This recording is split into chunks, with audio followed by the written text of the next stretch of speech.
से जीवन के हर पल का आनंद उठा लो। आज ही से मन की एक नई शांति पालो। समय आ गया बदलने का, समय आ गया कुछ करने का। अब उठा लो आनंद प्रतिदिन के जीवन का। आज के मेरे संदेश का शीर्षक है क्रोधित होना और निराश होना।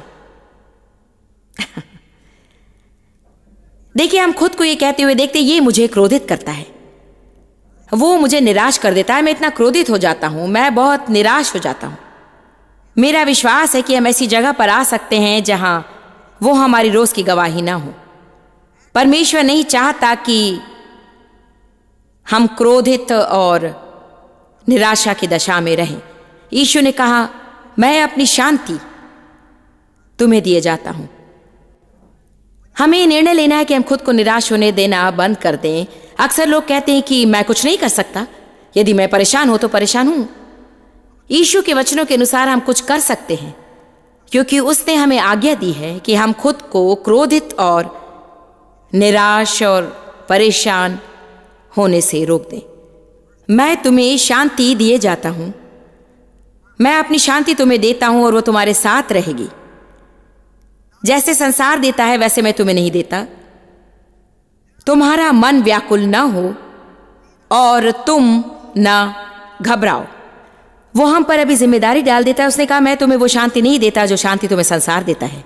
आप सांसारिक शांति प्राप्त कर सकते हैं जहां सब कुछ आपके तरीके से चलता है, परंतु यीशु हमें पूरी तरह से अलग शांति देते हैं, ऐसी शांति जो हमारी समझ से परे है।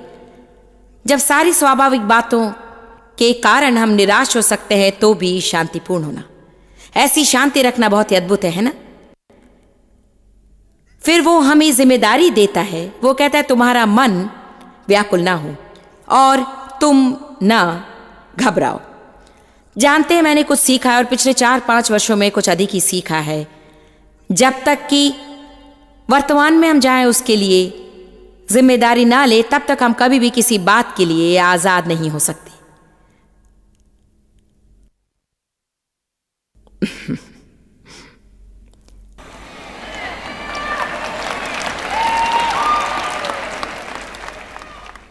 हम हमेशा दोष दोष दोष दोष देना ही चाहते हैं। दोष लगाने का खेल अदन के बाग में शुरू हुआ और इब्राहिम में से होकर गया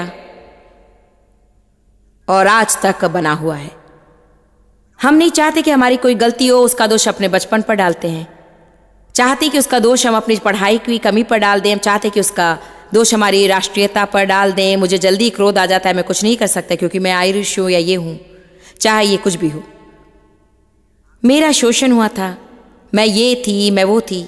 वो सारी बातें शायद सही हों और शायद हम जैसे हैं वैसे ही हैं और शायद हमारे पास कुछ समस्याएं हो सकती हैं भूतकाल में हम जिन बातों में से होकर गए उसके कारण, परंतु हम जैसे हैं वैसे ही बने रहने के लिए हम भूतकाल की बातों को बहाना बनाकर नहीं रख सकते।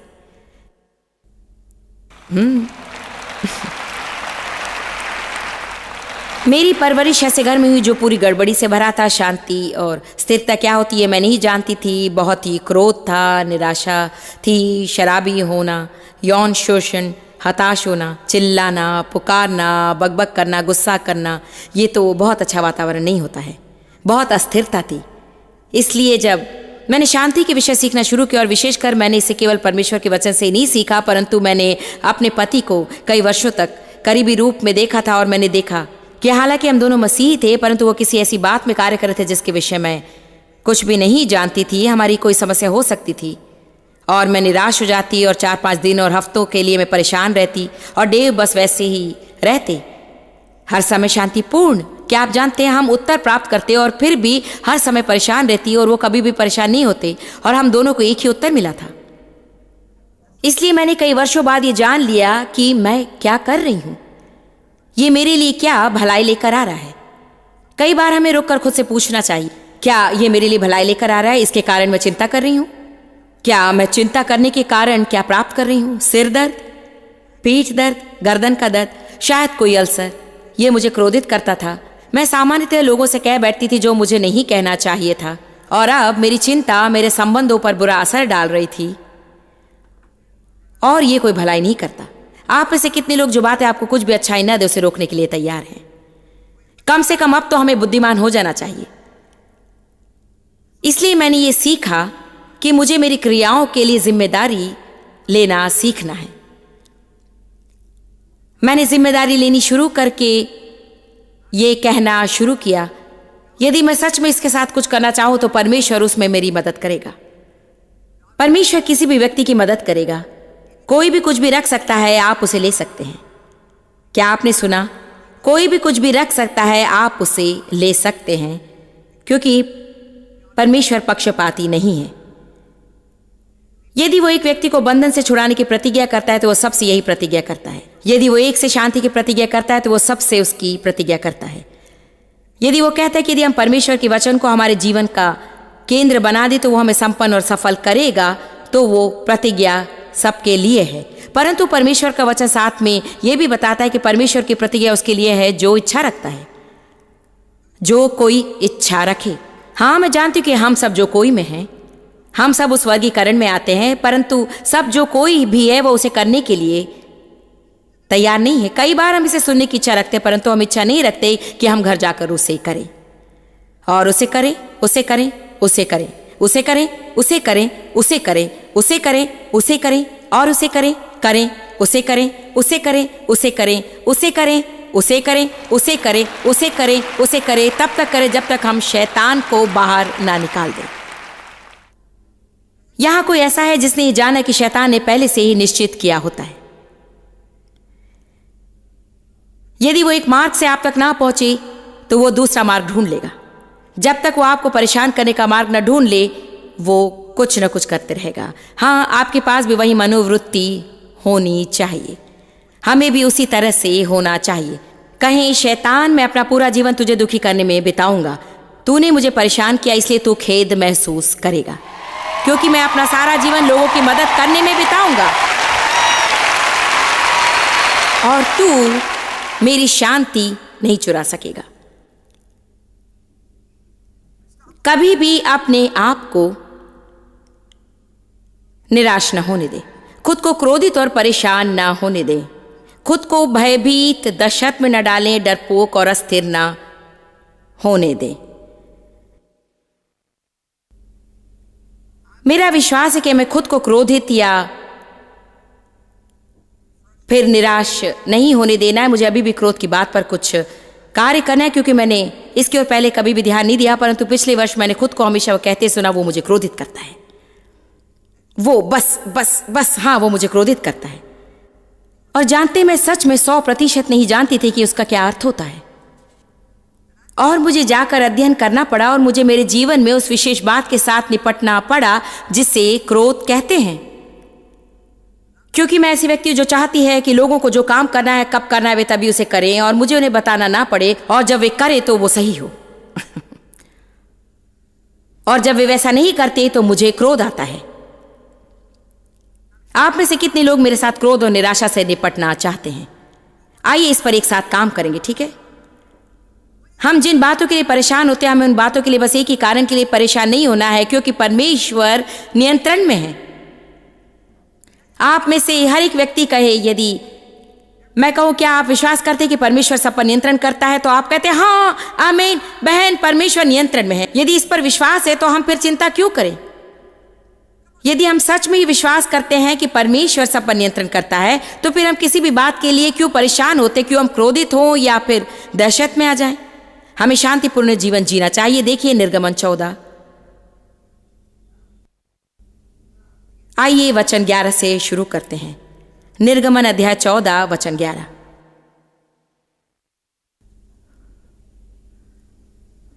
और वे मूसा से कहने लगे, क्या मिस्र में कब्रें ना थी जो तू हमें वहां से मरने के लिए जंगल में ले आया है?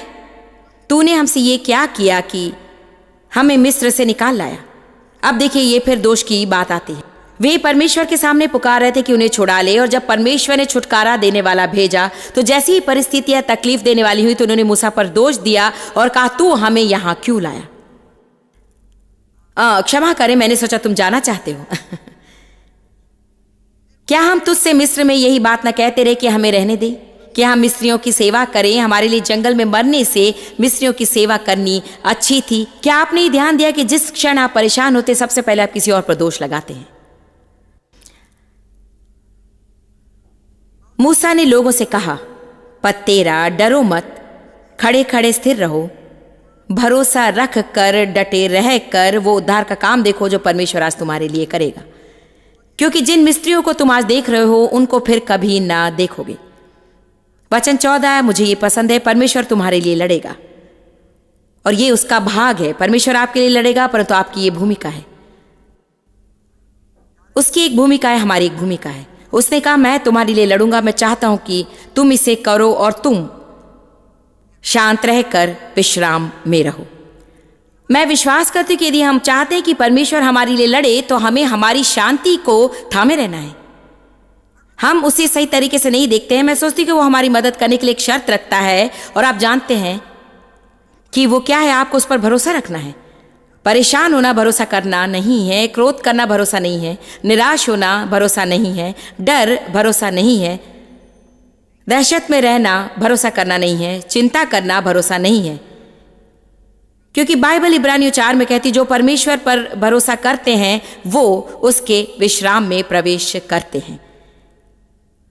इसलिए यदि हम विश्वास की थोड़ी परीक्षा लेना चाहते हैं तो हमें खुद के साथ सच्चा होना शुरू करना है। और जब कभी हम चिंता करते हैं हमें कहना है, मैं परमेश्वर पर विश्वास नहीं कर रही हूं। जब कभी हम निराश और क्रोधित होते तो हमें कहना है, मैं विश्वास से बाहर चली गई हूं और अब मैं शरीर में हूं। सुनिए, यह अच्छा है।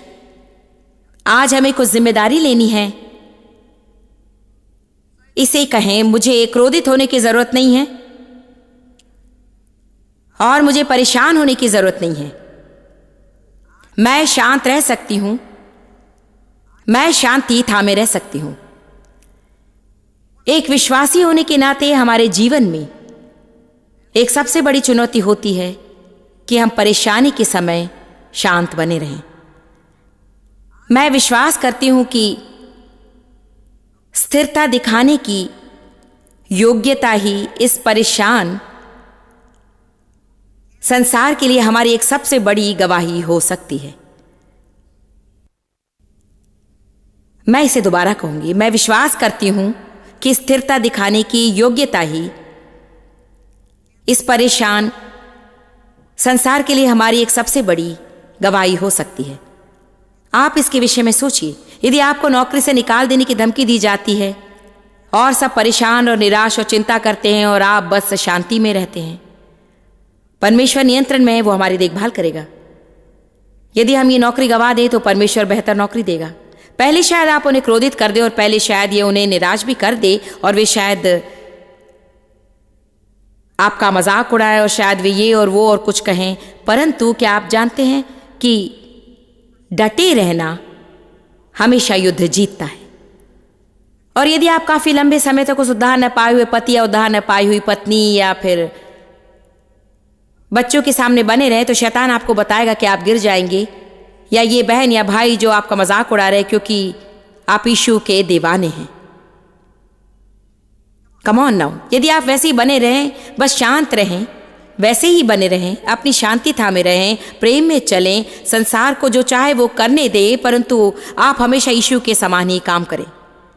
देखिए, हम इन बातों में आ जाते हैं। शैतान इन बातों का उपयोग करता है कि हमारा ध्यान भटका दे। आज हम सीखेंगे कि अपना कैसे ध्यान बनाए रखें और शैतान कैसे इन बातों का उपयोग हमारा ध्यान भटकाने के लिए करता है। यदि हम बस उसे जान ले तो हम पाएंगे कि वो जो कुछ करता है उसमें से लगभग 80% हमारा ध्यान भटकाने के लिए ही है। समझ रहे ना? वो ये नहीं चाहता, क्योंकि यदि आप अपना ध्यान बनाए रखें तो परमेश्वर की आपके जीवन के प्रति इच्छा आप पूरी करेंगे।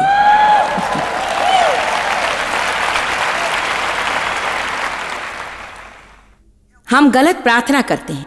हम हमेशा सब बातों से दूर जाने के लिए प्रार्थना करते हैं, परमेश्वर इसे दूर जाने दे, परमेश्वर तुझे इन बातों को दूर करना होगा, परमेश्वर बस इसे दूर कर दे। कुलुसियों 3:12 में हम देखते हैं कि प्रेरित पौलुस ने लोगों के लिए प्रार्थना की कि वे सब आने वाली बातें अच्छी सहनशीलता के साथ सह लें। आप ध्यान दें कि उसने उनके लिए प्रार्थना नहीं की कि ओ परमेश्वर बस उन्हें इसे बाहर निकाल, परमेश्वर तुम्हें उन्हें इसे बाहर निकालना ही होगा, क्योंकि वो बेकार देनी बातें उसे और अधिक नहीं ले सकती हैं। नहीं, हम जीवित परमेश्वर की आत्मा से भरे हुए हैं। यदि वही आत्मा जिसने यीशु को मुर्दों में से जिलाया वो हमें रहता है, वो हमारे मरहनार देह को जिलाएगा। जो मुझे बल देता है उस मसीह के द्वारा मैं सब कुछ कर सकती हूँ। वो हमेशा जय के उत्सव में लिए चलता है मुझे। हम जयवंत से भी बढ़कर है। हमें कलीसिया में उन सब बातों के विषय में चिल्लाना पसंद है, परंतु यदि वो आधी रात के समय में हमारे बंद कमरे में काम नहीं कर रहा है तो उसे करने में क्या भलाई है। अधिक सहनशीलता के लिए प्रार्थना करें, ना कि सब कुछ गायब हो जाए, क्योंकि यदि आप ऐसा लंबे समय से करते आए हैं तो उनमें से कई प्रार्थनाओं का उत्तर नहीं मिलेगा। वरन ऐसी बात के लिए प्रार्थना करें जिसका परमेश्वर उत्तर दे। हाँ प्रभु, अच्छा है कि मैं इसमें से ना जाऊं। मेरी सबसे पहली अपेक्षा यही है कि तू मुझे इससे छुड़ा ले, परंतु यदि तेरे पास अलग योजना है तो मुझे इसे अच्छी सहनशीलता के साथ में सहने की शक्ति दे। मैं सोचती हूँ कि हमें परीक्षाओं में शांत रहने की योजना बनानी चाहिए और इसे समय से पहले ही बना लेना चाहिए। मैं जानती हूँ कि मेरे जीवन में सब कुछ मेरे तरीके से नहीं चलेगा और जब ऐसा नहीं होगा तो मैं शांतिपूर्ण बनी रहूंगी। कुलुसियों 3 कहता है, अपना मन लगाएं और उसे लगाए रखें। हमें नई मनोदशा लेनी चाहिए। मैं आने वाली हर छोटी बातों को मुझे परेशान नहीं करने दूंगी। मैं शांत बनी रहूंगी क्योंकि परमेश्वर नियंत्रण में है। कुलुसियों 1:11 कहता है, हम प्रार्थना करते हैं कि उसकी महिमा की शक्ति के अनुसार सब प्रकार की सामर्थ्य से बलवान होते जाओ, यहाँ तक कि आनंद के साथ हर प्रकार से धीरज और सहनशीलता दिखा सको। इसीलिए पौलुस उसके साथ में जोड़ रहा है और वो बस यही नहीं कह रहा है मैं ये प्रार्थना करता हूँ कि तुम अच्छी सहनशीलता आने वाली हर बात सह लो, परंतु वो कह रहा है कि जबकि वो चल रहा है तो मैं आशा करता हूँ कि तुम तुम्हारा आनंद बनाए रखो। ये इतना महत्वपूर्ण क्यों है? क्योंकि परमेश्वर का आनंद हमारा बल है। शैतान सच में आपकी वस्तुओं के पीछे नहीं पड़ा है, वो आपका आनंद चाहता है। क्या आप ये जानते थे? वो आपकी कार के बारे में परवाह नहीं करता है। उसे आपकी कार नहीं चाहिए, परंतु आपका आनंद चाहता है। क्योंकि जब आप अपना आनंद गवा देते हैं तो आप डूबने लगते हैं।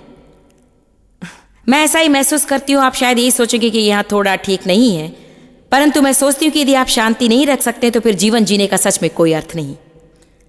यदि शांति नहीं रखती तो अच्छा है कि जल्दी से यहाँ से निकलकर स्वर्ग में चली जाऊं, क्योंकि मैं ऐसा जीवन बहुत जी चुकी हूँ जहां मैं परेशान और विचलित रही और मेरे पास कोई शांति नहीं रही। और मैं आपको बताती हूँ, अब मेरे पास परमेश्वर के साथ शांति है। मेरे पास शांति है और मैं कोशिश में हूँ कि मेरे जीवन में हर एक व्यक्ति के साथ में शांति के साथ रहूं। आमीन। मेरी कोशिश अभी भी जारी है। पौलुस ने उनसे कहा, उसे आपको क्रोधित करने ना दें, उसे आपको परेशान ना करने दें। दूसरा तीमुथियुस 4:5 में पौलुस ने तीमुथियुस से कहा, जो अभी अभी सेवकाई में कदम बढ़ा रहा था, अब शांत रहे, ठंडा और संग्रहित रहे। यही तो एम्प्लीफाइड बाइबल कहती है, शांत रहे, ठंडा रहे और संग्रहित रहे, स्थिर रहे, स्वीकृत कर और हर एक कठिन बात को निसंकोच सह ले। सुसमाचार प्रचारक का काम कर और अपनी सेवकाई का सारा काम पूरा कर। दूसरे शब्दों में पौलुस ने तीमुथियुस से कहा कि वो उसकी समस्या की ओर ध्यान न दे, परंतु वो अपनी सेवकाई की ओर ध्यान देता रहे। कितने विश्वास करते हैं कि आप अपने जीवन में परमेश्वर की इच्छा जानते हैं? मैंने ध्यान दिया है कि आप में से सब लोग अपने हाथ नहीं उठाते हैं और वो अच्छा है, आपको उसके विषय निराश होने की जरूरत नहीं। हम सबके जीवन में ऐसा होता रहता है। आप कहते हैं कैसे ढूंढ निकालो? ऐसी कुछ बात है जिसे आपको बाहर निकलकर ढूंढ निकालना है। आप उसे कैसे ढूंढ निकालते हैं, ये बहुत ही अद्भुत है। मैंने जल्दी ही ढूंढ निकाला कि मेरा अभिषेक नर्सरी में काम करने के लिए नहीं हुआ है। मैं इसे जानती थी और बच्चे इसे जानते थे,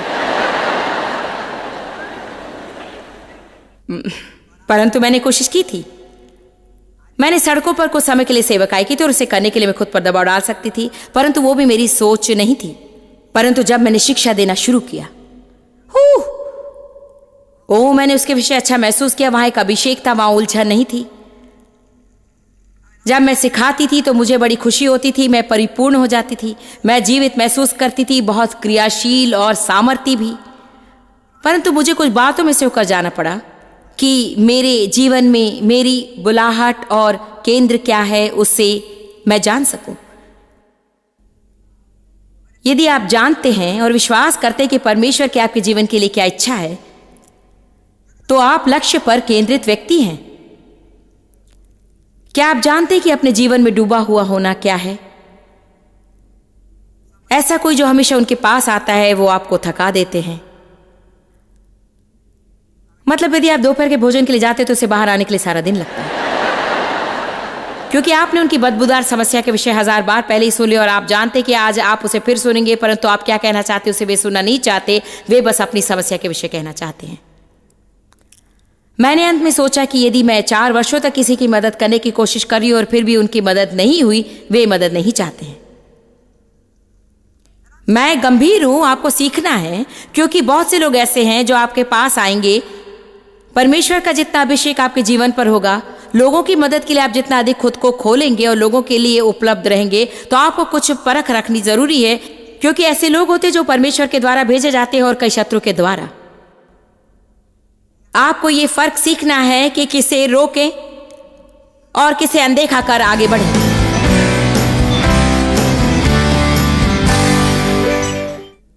अपने जीवन का प्रतिदिन सही रीति से शुरू करना तो परमेश्वर के साथ में ही करना है। उसके वचन में बने रहे, उसके साथ प्रार्थना में बने रहें। आपने शायद कई वर्षों तक सुना होगा, निश्चय ही आप प्रतिदिन वचन में जाएं और निश्चय ही आप प्रतिदिन प्रार्थना करें। हालांकि आप इसे करना जानते हैं, कई बार हम इसे अपने जीवन में प्राथमिकता नहीं बनाते हैं। मैं आपको थोड़ी जानकारी दूंगी। परमेश्वर को अपनी सारणी के अनुसार चलाने की कोशिश ना करो, उसके अनुसार काम करें। आप में से कई लोग अब जो युद्ध लड़ रहे हैं उसे मैंने कई वर्षों तक लड़ा है। अध्ययन और प्रार्थना के लिए समय निकालने की कोशिश करना, क्योंकि मैं जानती हूं कि मुझे यही करना है। परमेश्वर का वचन हमारी आत्मा का भोजन है। जैसे हम स्वाभाविक भोजन के लिए समय निकालते हैं, वैसे ही हमें परमेश्वर का वचन खाने के लिए समय निकालना है, क्योंकि हम वो आत्मिक पोषण प्राप्त कर सकें, ताकि जब हमें जरूरत हो तब हम शक्तिशाली हों। परमेश्वर के साथ समय बिताने के द्वारा उसका आदर करें और उसके साथ प्रार्थना में ले जाने के द्वारा उसका आदर करें। मुझे कोशिश करनी पड़ी कि उसमें बनी रहूं, और फिर अंत में एक दिन मैंने महसूस किया कि प्रभु ने मेरे हृदय से कहा कि मुझे अपनी समय सारणी में रखने की कोशिश मत कर, अपनी समय सारणी मेरे अनुसार कर दे। प्रतिदिन के जीवन में जितनी जल्दी हो सके उतनी जल्दी आप परमेश्वर को प्राथमिकता दें और ये सच में आपके दिन की अच्छी शुरुआत करेगा।